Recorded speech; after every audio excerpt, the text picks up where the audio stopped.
Live দর্শক স্বাগত সকলকে। প্রতিদিন মতো আমাদের ভয়েস মেয়েরা নিয়মিত আয়োজন কলকাতা থেকে প্রকাশিত দৈনিক সংবাদ নিয়ে বিশ্লেষণ। আর আজকে আমাদের স্টুডিওতে উপস্থিত হয়েছেন দৈনিক সংবাদপত্র নিয়ে আলোচনা করতে বিশিষ্ট সংস্কৃতি কর্মী এডভোকেট তাপস রক্ষিত এবং বিশিষ্ট রাজনীতিবিদ এডভোকেট ফরিদুল আলম। আপনারা দুজনকে আমাদের স্টুডিওতে আসার জন্য ধন্যবাদ জানাচ্ছি। সেই সাথে প্রিয় দর্শক, আমাদের হাতে এসে পৌঁছেছেন কলকাতা থেকে প্রকাশিত 16টি দৈনিক পত্রিকা। আমরা চলে যাচ্ছি আমাদের সংবাদ বিশ্লেষণে। প্রথমে দেখে নেব আমাদের এই সংবাদপত্রের শীর্ষ সংবাদ। আমাদের হাতে আছে দৈনিক রূপসী-গ্রাম। রূপসী-গ্রাম পত্রিকায় দেখতে পাচ্ছেন আপনারা যে প্রধান শীর্ষ সংবাদটি করা হয়েছে, সেখানে 6 মন্ত্রী 2 প্রতিমন্ত্রীর শপথ। সেকেন্ড লিড যেটা করা হয়েছে, সেখানে যে সেকেন্ড লিডটি রয়েছে, কক্সবাজারে কৃষি জমি কমলেও উৎপাদন কমেনি। এটা অত্যন্ত সম্ভাবনার একটি সংবাদ যে কক্সবাজারে কৃষি জমি কমছে। এখানে একটি পরিসংখ্যান দেওয়া হয়েছে যে কৃষি জমির পরিমাণ কিন্তু কক্সবাজার 84,312 হেক্টর। সেই তুলনায় যে উৎপাদন, তার চেয়ে কৃষি জমির পরিমাণ কিন্তু এইদিকে কমে যাচ্ছে। সম্ভবত পাহাড়ি এলাকায় আবার কৃষি জমির পরিমাণ বাড়ছে, ফসল উৎপাদন কিন্তু মোটেও কমেনি। এটা একটি সম্ভাবনা আছে। আরো একটি দৈনিক আমাদের হাতে আছে, সেটি হচ্ছে আজকের কক্সবাজার। দৈনিক আজকের কক্সবাজার পত্রিকা। দৈনিক আজকের কক্সবাজার পত্রিকার মসজিদের সব অনুষ্ঠানের কথা হয়েছে, কিন্তু তার সাথে যে সেকেন্ড লিডটি করা হয়েছে, সেখানে সালাউদ্দিন রেজাউল জাফর সজীব চকুরিয়া পেকুয়া আসনে কে হচ্ছেন নৌকার মাঝি। আচ্ছা, রাজনীতিবিদ হিসেবে চকুরিয়া পেকুয়া নির্বাচনী প্রচারণা শুরু হয়েছে, নির্বাচনী প্রক্রিয়াও শুরু হয়েছে, মনোনয়ন এর যে কাজ চলছে আওয়ামী লীগের পক্ষ থেকে। চকুরিয়া পেকুয়া আসনটি আসলে সর্বশেষ নৌকার মাঝি কে হবে, এই প্রশ্ন এখানে করা হয়েছে। বিষয়টি কিভাবে দিচ্ছি? ধন্যবাদ সোহেল ভাই, ধন্যবাদ ভয়েস মেয়ারকে। আজ কক্সবাজারের যে নিউজটা, আগামী নির্বাচনে আওয়ামী লীগের মাঝি কে হবে, এখানে যে সম্ভাব্য প্রার্থী আমাদের যে প্রস্তুতি আসছে, তাদের মধ্যে জাফর আলম চৌধুরী, সে সাবেক মেয়র ছিল, নেজামুল করিম উপজেলা চেয়ারম্যান, সিআইপি সাহেব জেলা আওয়ামী লীগের সাধারণ সম্পাদক, সচিব, রাজনীতি কর্মী। এই 4 জনের মধ্যে আওয়ামী লীগের মতো সংগঠনে প্রতিযোগিতা হয়। কিন্তু একটা বিষয় আপনাকে মনে রাখতে হবে যে এই আসনে গত বঙ্গবন্ধু মারা গেল 15 আগস্টের পর থেকে আওয়ামী লীগের নির্বাচনে কেউ দিতে পারে না।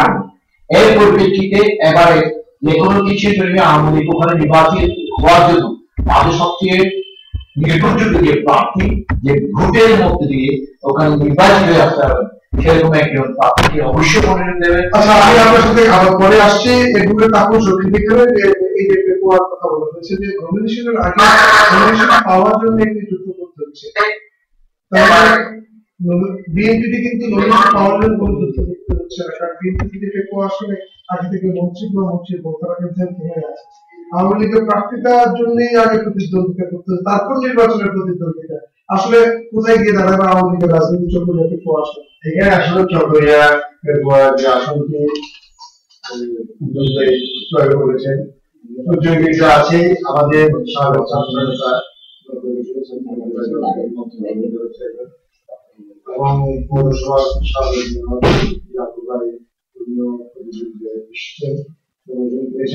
এর আগে আমাদের 2 বার নির্বাচন করেছেন যারা আমাদের আগে পাশাপাশি আমাদের সভাপতি সচিব দিয়েছেন। এবং প্রতিযোগিতার বাজারে মূলত যে বিষয়টি আসছে, প্রতিযোগিতার আগে একটি প্রতিযোগিতা আপনি যে বিষয়টা বলেছেন, মানে মূল প্রতিযোগিতা যাওয়ার আগে যে আমাদের এখানে মানে কোয়ার্টার ফাইনাল খেলে পায়নি, যেটা হবে সেগুলোর প্রভাব। সেই হিসাবে এটা সবচেয়ে নির্ভর করবে দলের যে নেত্রী আমাদের চাকরি কমিশন দেবে তার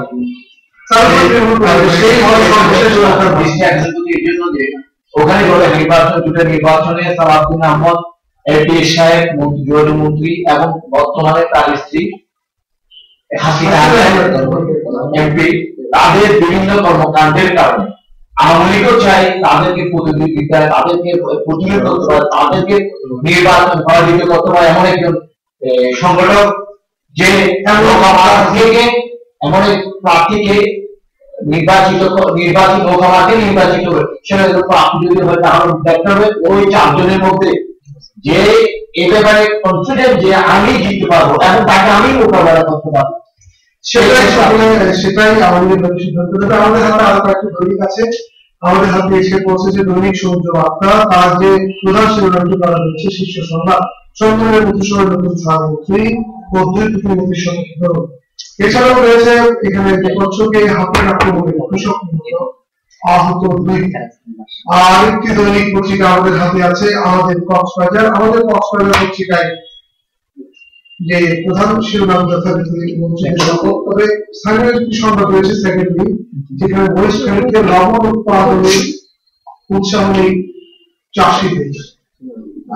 এখানে আমাদেরকে বলতেই হবে যে লবণ উৎপাদনটা বাংলাদেশে সারা দেশে যে লবণের চাহিদা তার শতভাগ কক্সবাজারে সেই সরবরাহ করতেছে।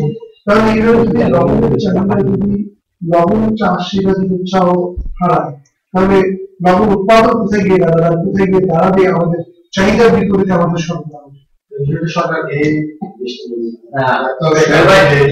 কারণ বিদেশ থেকে লবণ আমদানির কারণে মূলত চাকরিরা হতাশ হয়ে যাচ্ছে। এখানে তারা চাষ করতে গেলে তাদের প্রচুর যে অর্থ দেওয়া হয়েছে সেখানে যদি উঠে না আসে তাহলে সেই কৃষক শুধু শুধু কেন তার পরিশ্রম করবে, সেই বিষয়টা আমরা সরকারের জিনিসটা শুরু এই কারণে যাতে বিদেশ থেকে লবণ আমদানিটা বন্ধ করে আমাদের এই যে চাষি তাদেরকে উৎসাহিত করার জন্য এটা তাপসের চেষ্টা করতে বলছি যে আমাদের যে খরচ পালন খরচ বেশি হলে যে আমরা উৎপাদন হারিয়ে ফেলবো। এটা যেমন আমাদেরকে সত্তর দিক থেকে হবে, আমাদের প্রতিবেশী দেশও এখন লবণ ক্রাইসিস হয়েছে। এখন আমাদেরকে দেখতে হবে যে সরকার যে নীতি নিয়েছে, আমি এই বর্তমান সরকারের ধন্যবাদ লবণ আমদানি না করার জন্য কিন্তু বর্তমান সরকারকে আরেকটা দৃষ্টি রাখতে হবে যে কারণে লবণ আমদানি করার যে প্রতিযোগিতা শিল্প কারখানায় লবণ যে ব্যবহারের ব্যাপারটা সে পরিমাণটা কোনোদিনই কক্সবাজারের জেলায় উৎপাদিত লবণের দিক দিয়ে হতে পারে না, আমদানি করতে পারে না। আমরা সুষ্ঠু বিপণন ব্যবস্থা গড়ে তুলতে পারিনি বলে আমরা আজকে লবণ আমদানি কথাটা বলছি। বিপণন ব্যবস্থা সুষ্ঠু হচ্ছে না, এখানে এটা হচ্ছে কি শিল্পের জন্য কাঁচামাল হিসেবে লবণ এটি যে প্রয়োজনীয়তা আমাদের লবণ এবং শিল্পের কাঁচামাল হিসেবে লবণ সব মিলিয়ে লবণ নিয়ে আসলে আমি যেটা বলতে চাই যে সারা দেশ আমাদের গুণ খায়, সুতরাং দেশবাসী আমাদের গুণগান করুক, লবণ চাষীদের গুণগান করুক, এটা আমাদের প্রত্যাশা। আমাদের হাতে আরেকটি দৈনিক আছে দৈনিক হিনানি।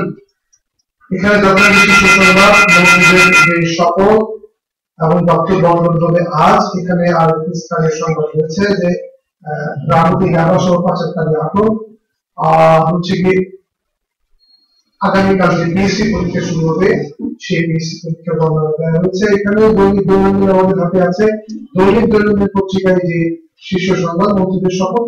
সব পত্রিকায় আসলে মন্ত্রীদের শপথ রয়েছে, তবে স্থানীয় ইস্যুটি দেওয়া হয়েছে যে পিএসসি ইফতেদায়ী পরীক্ষা শুরু হচ্ছে কাল। আর কক্সবাজার 86 কেন্দ্রে পরীক্ষার্থীর সংখ্যা হচ্ছে 34,461 আর ইফতেদায়ীতে 13,449 জন। আসলে পরীক্ষা কার্যক্রম সুষ্ঠু করতে যেমন দরকার যে সরকারি যে বিভিন্ন যন্ত্র সরকারি যে শাখা প্রশাখাগুলো কাজ করে, এছাড়াও কিন্তু নতুন করে যে বিরোধী দল যাতে হরতাল না দেয়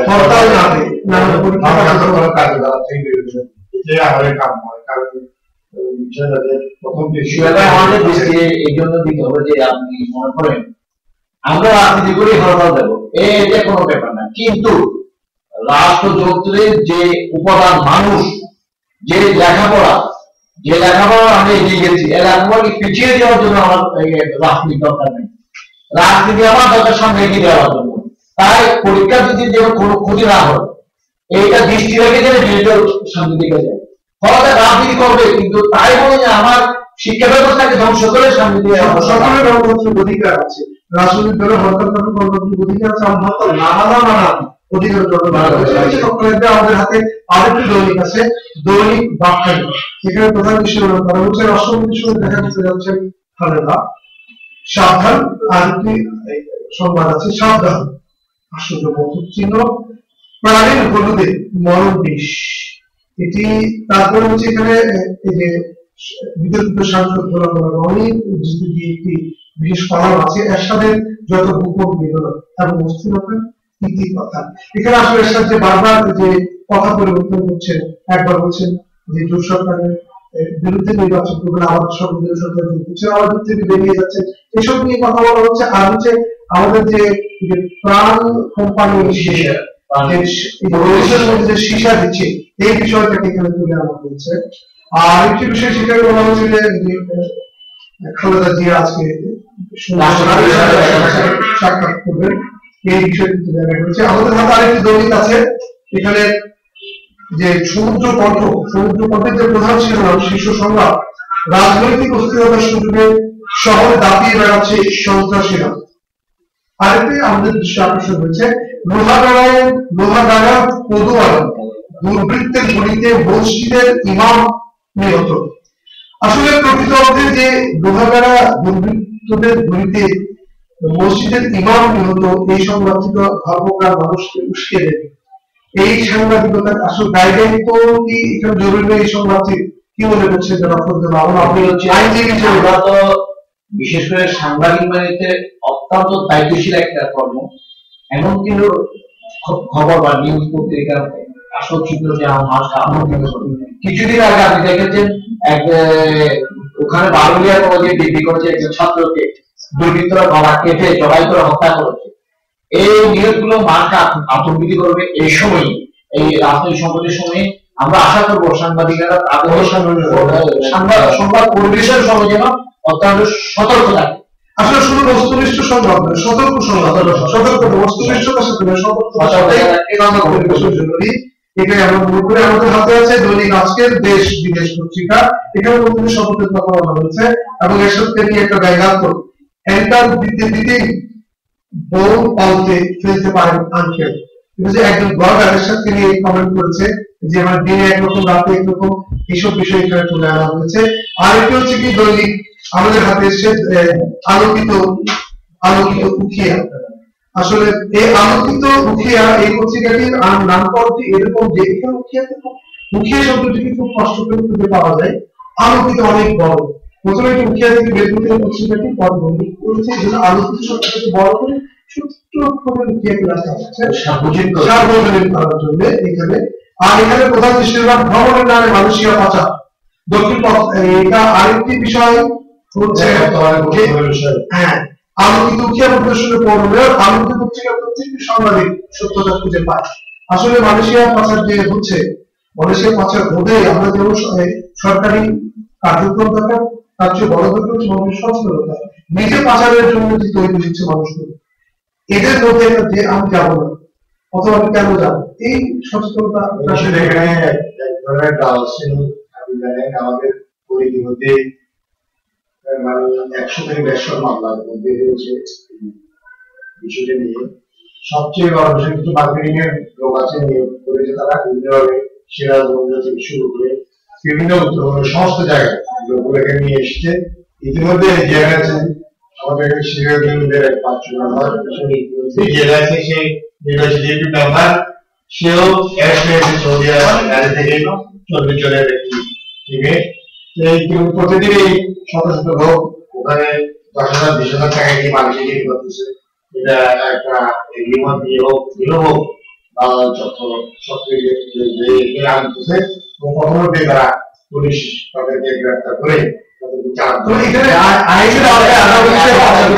আমাদের সহজে বেরিয়ে যাচ্ছি। আপনাকে বলি একটা এনজিও আছে, এরা এটা প্রচার করতে হবে আপনাকে, বিশেষ করে মানুষ সস্তায় যেতে পারলে কে না যাবে, এখন জীবনকে বাঁচিয়ে রাখে সমুদ্র পেরিয়ে যে ভাসিয়ে যাচ্ছে, ওখানে আবার আইনটা পড়তে হবে। আপনি আজকে হয়ে যাবেন যারা যে পাচার হয়ে যাচ্ছে, তারা ওদের ব্যাংকের দিকে ব্যাংকের টাকাকে জিম্মি করে এখানে 10,000 টাকা দিয়ে তারা পাচার হচ্ছে, কিন্তু ব্যাংকের দিকে যখন উঠবে তখন তাদেরকে দিয়ে যেরকম তারা যেমন কক্সবাজারে যে আমি ব্যাংকে পড়তে আমাকে মাসিক মালয়েশিয়া যদি ফ্রি করে দাও আমার জন্য 1 লক্ষ টাকা অমুক মানুষকে দাও বা অমুক দিয়ে মোবাইল দাও অথবা অমুক জায়গায় পাঠিয়ে দাও।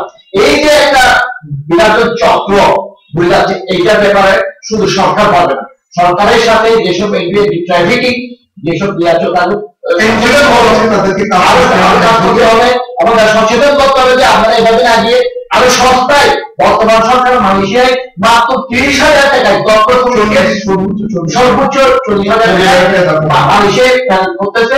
আমি সরকারের মাধ্যমে দক্ষ এসব আমাদের ছেলেরা আমাদের ভাইয়েরা যারা পাচারে যাচ্ছে তারা পাচার না হয়ে কি বৈধ পথে সরকারের মাধ্যমে গেলে সবচেয়ে সুবিধা হয়। আমি সবার সরকারকে ভিসা প্রসেসিং সহজ করতে হবে এবং মানুষকে সহজলভ্য করতে হবে সব সুবিধাগুলো। এটা আমাদের হাতে আছে দৈনিক সাগর দেশ পত্রিকা। এটা যথারীতি মন্ত্রীর শপথের কথা বলা হয়েছে। আর একটি সেকেন্ড যে লিড করা হচ্ছে এখানে গরু মহিষ ছাগল জবাই করা হচ্ছে, যত্রতত্র অস্বাস্থ্যকর পরিবেশ, জেলার হাট বাজারে রোগা ও চোরাই পশুর মাংস বিক্রি। আসলে এই পরিবেশের পরিবহন অধিদপ্তর এবং জেলা প্রশাসন এবং স্বাস্থ্য বিভাগ এই সমন্বিত একটা উদ্যোগ দরকার। হ্যাঁ, পৌরসভার দায়িত্ব, যেহেতু পৌরসভা থেকে লাইসেন্স নিয়ে তারা এইসব কাজকর্মের সাথে জড়িত।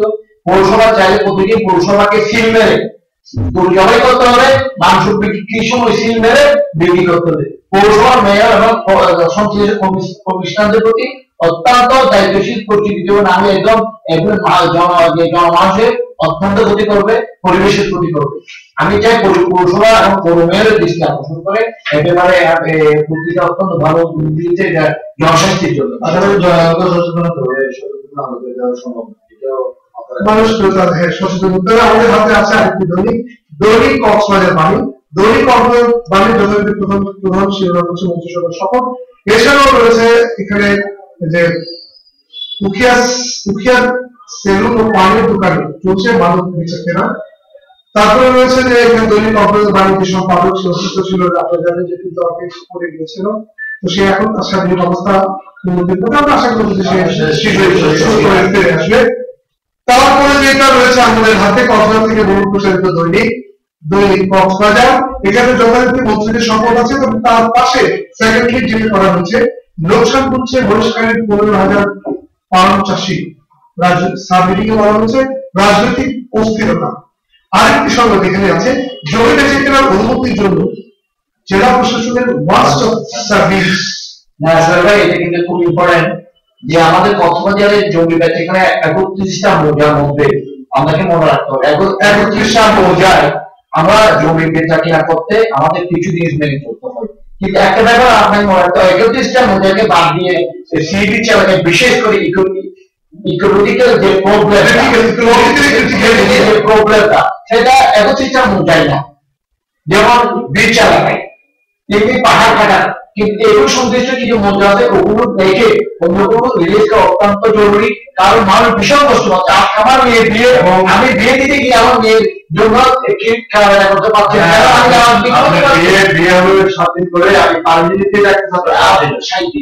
এই ব্যাপারটা আমি বিশেষ করে জেলা প্রশাসন মুম্বাই এইভাবে ভালো উদ্যোগ নিয়েছে। তো আশা রাখছি এই যত বড় বিষয় দুই ভাগে না থাকলে আমি তবে সার্ভিস দ্রুত সময়ের মধ্যে মানুষ সেফ পারমিশন যেটা বলা হয় জমি বেচা কেনার সেফ পারমিশনটা খুব দ্রুত পেয়ে যাবে। এখানে এই সংবাদটি দেন সম্ভাবনার কথা। আমরা তো সবসময় কষ্টের কথা বলি, কিন্তু জেলা প্রশাসনকে এটা ধন্যবাদ এই জন্য যে এত একটা উদ্যোগ নিয়েছেন, তার মানুষ ভীষণ কষ্ট হচ্ছে এই জায়গাটায়। এটা ভালো দর্শক আমাদের হাতে আরো একটি দৈনিক আছে, আমরা দ্রুত সেই সব আলোচনা করবো।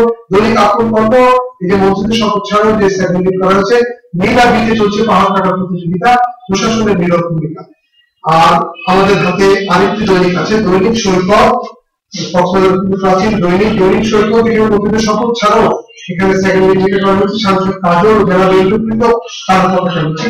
গতকাল যে কালো পতাকা মিছিল করা হচ্ছে সর্বদলীয় সরকার গঠনের প্রতিবাদে কেন্দ্রীয় কর্মসূচির অংশ হিসেবে। এখানে আরেকটা বিষয় আপনি একটু ভালো করে ক্লিয়ার করেন, এটা যে সাফারি পার্ক আগে পাশ থেকে এই খাল থেকে যে বালু উত্তোলন করতেছে এটা কিন্তু বন্ধ করতে হবে, না সাফারি গাছ ক্ষতিগ্রস্ত হবে। আপনি হ্যাঁ, জানেন সাফারি পার্কের পাশে একটি ভালো মহল রয়েছে, সরকারি এটা লিজ দিয়েছে, এটা সরকারের পক্ষ থেকে লিস্টটা বন্ধ করার জন্য, এটা লিস্ট বন্ধ করে অন্তত সাফারি পার্কের বাঁচানো শুরু, এটা হচ্ছে সবচেয়ে ভালো উদ্যোগ।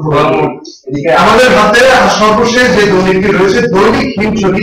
দৈনিক হিমছড়ি পত্রিকার মধ্যে শপথ ছাড়াও এখানে বক্স আইটেম করে একটি সেকেন্ড লিঙ্ক করা হয়েছে, যেখানে এরশাদের নাটকীয় আচরণ ও পুনর্গঠিত মঞ্চ পরিষদ বিশিষ্ট জনদের প্রতিক্রিয়া। সেখানে কক্সবাজারের জেলা আওয়ামী লীগের সভাপতি, কক্সবাজারের জেলা বিএনপির সভাপতি সাংসদ লুৎফুর রহমান কাজল, জেলা জামায়াতের আমির মোহাম্মদ শাহজাহান এবং আমাদের জ্যেষ্ঠ সাংবাদিক ফজলুল কাদের চৌধুরী ছবি দেওয়া হয়েছে। তাদেরই প্রতিক্রিয়া এখানে দেওয়া হয়েছে যে আসলে সম্পূর্ণ সরকার ব্যবস্থা সহ বাংলাদেশের নতুন একটা বাদ পরিবর্তনের একটা মোড়ে আমরা চলে এসেছি। এর মধ্যে দিয়ে আসলে কোথায় গিয়ে তারা আগামী নির্বাচন কি হবে, কিভাবে আসছে, সব মিলিয়ে যে মানুষের মধ্যে একটা এক ধরনের মিশ্র প্রতিক্রিয়া তৈরি হয়েছে। আপনি আইডিয়া করবেন আর কক্সবাজার পত্রিকা আছে, যে 14টা পত্রিকা আমরা দেখলাম, 14টা পত্রিকায় নিউজ আসছে। এই আমরা কি করতে হবে, সাংবিধানিকভাবে বাংলাদেশে যে সংকট তৈরি হওয়ার যে সম্ভাবনা ছিল, আপাতত আমরা এখান থেকে বের হওয়ার একটা স্বপ্ন দেখছি। যে আলোতে এই জন্য যে আমরা দীর্ঘ সময় 80 দশকটা পরে আমরা এরশাদ নামের স্বৈরাচার মিলে আন্দোলন করছি, কিন্তু এতদিন পর এই স্বৈরাচার এরশাদ একটা গণতান্ত্রিক আক্রমণ করেছে, যে সাংবিধানিক সংকট থেকে বর্তমানে এই সর্বদলীয় মন্ত্রিসভায় যোগ দিয়ে সে প্রমাণ করেছে, তার আচরণের প্রমাণ করেছে কি যে মোর ডেমোক্রেট ফ্রম এখন আপনি দেখবেন যে আজকে বিভিন্ন তার যে নেতাজন নেতিবাচক রাজনীতিতে বেরিয়ে আসার জন্য একজন প্রকৃত সামরিক শাসক গণতান্ত্রিক আচরণের মধ্য দিয়ে সংবিধানকে সমস্ত রাখা যে প্রক্রিয়া সে অংশগ্রহণ করছে, সেই জন্য তাকে আমি ধন্যবাদ জানাই। কিন্তু এই এরশাদকে বাড়াবার জন্য দীর্ঘ 10 বছর আমরা রাজপথে ছিলাম। আচ্ছা, সর্বশেষ কিভাবে দেখছেন বিষয়টি? আসলে আমার মনে হচ্ছে বিভিন্ন নেত্রী আমাদের মাননীয় রাষ্ট্রপতি মহোদয়ের সঙ্গে সাক্ষাৎ করার মধ্যেই দীর্ঘ রাজনীতি আমরা যে ভূমিকার যে অবসান পাবো, আমি আশা করবো বিরোধীদের সুউত্তীর্ণ হয়ে তারা নির্বাচনে অংশগ্রহণ করবে, সর্বদলীয় সরকার অংশগ্রহণ করে দেশকে একটি সুন্দর দিকে এগিয়ে নিয়ে যাবে, এটাই আমাদের আজকে। দর্শক, আমরা আলোচনা করতে করতে অনুষ্ঠানের শেষ পর্যায়ে চলে এসেছি। আজকে আমরা সংবাদ বিশ্লেষণের কক্সবাজার থেকে প্রকাশিত 16টি দৈনিক নিয়ে আমরা সংবাদ বিশ্লেষণ করলাম, এবং আজকের যে আলোচক তাদের যে বক্তব্য, যে সম্মিলিত প্রয়াসের মধ্য দিয়ে একটি জাতীয় ঐক্য প্রতিষ্ঠা হবে এবং তারই মধ্য দিয়ে সকল দলের অংশগ্রহণে একটি গ্রহণযোগ্য নির্বাচনের মধ্য দিয়ে বাংলাদেশের গণতন্ত্র আরো বেশি সুদৃঢ় হবে। সেই সাথে কক্সবাজারের নানা অসঙ্গতি এবং কক্সবাজারের নানা সম্ভাবনা অসঙ্গতিকে পাশ কাটিয়ে নানা সম্ভাবনার জায়গায় স্থান করে নেবে আমাদের এই প্রাণের জেলা, আমাদের ভালোবাসার স্থান কক্সবাজার। এবং সে লক্ষ্যে আমাদের প্রশাসন, আমাদের সিভিল সোসাইটি এবং আমাদের রাজনীতিবিদ সকলের সমন্বিত উদ্যোগ দরকার বলে মনে করছে আমাদের বিশিষ্ট চলেরা। এবং আমরা এমন প্রত্যাশায় শেষ করতে চাই আজকের অনুষ্ঠান। কক্সবাজার একটি অযুত সম্ভাবনার স্থান। এই স্থানটি বিশ্ব দরবারে বাংলাদেশকে মাথা উঁচু করে দাঁড় করানোর যে প্রচেষ্টা, সেই প্রচেষ্টা অব্যাহত থাকবে।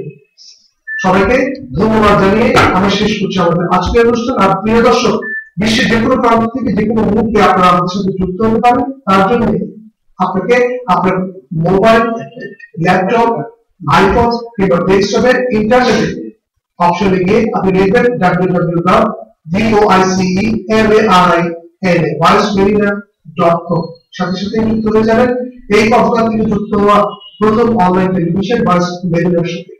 দর্শক, এতক্ষণ আমাদের সাথে থাকার জন্য আমাদের সকলকে ধন্যবাদ জানিয়ে শেষ করছি আমাদের আজকের আয়োজন।